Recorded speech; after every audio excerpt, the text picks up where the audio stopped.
ওয়াল আবদুম মুমিন খায়রুম মিন মুশরিকিন ওয়ালাউ আজাবাকে। কোন ঈমানদার গোলাম দাস, কোরআনে পাক আল্লাহ পাক বলেন ঈমান আছে তার বুকে, তাহলে এই 7 আসমান জমিনের চেয়ে তার দাম আমি আল্লাহর কাছে বেশি। তোমার কাছে যেমনই হোক, তোমার কাছে কম থাকতে পারে, আমার কাছে তার মূল্য মর্যাদা আসমান জমিনের চেয়ে বেশি। এইরকম একজন মানুষ থাকলে আমি পৃথিবী রাখবো, আমি এই পৃথিবীর আয়োজন রাখবো।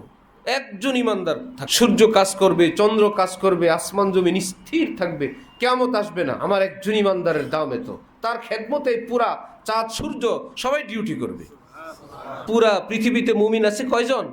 একজন। বলবো হ্যাঁ ডিউটি করো, ইমানদার সাহেব আছেন, উনি পৃথিবীতে আছেন, ডিউটি করো, ঠিক মতো উঠো, ঠিক মতো ডুবো, সব হও। আর না ইমানদার, রব্বুল আলামিন বলে আর কার জন্য রাখ? ইসরাফিল মারুফুক সুবহানাল্লাহি ওয়া বিহামদি, তুলার মতো উঠতে থাকবে, পৃথিবীর সবকিছু লন্ড ভন্ড তছনছ হয়ে যাবে। কি ব্যাপার? আমি যার জন্য সৃষ্টি করলাম কেউ নাই, কিচ্ছু রাখবো না, একজন ইমানদারও নাই। লা তাকুমুস সাআতু হাত্তা ইউকালা ফিল আরদি আল্লাহ।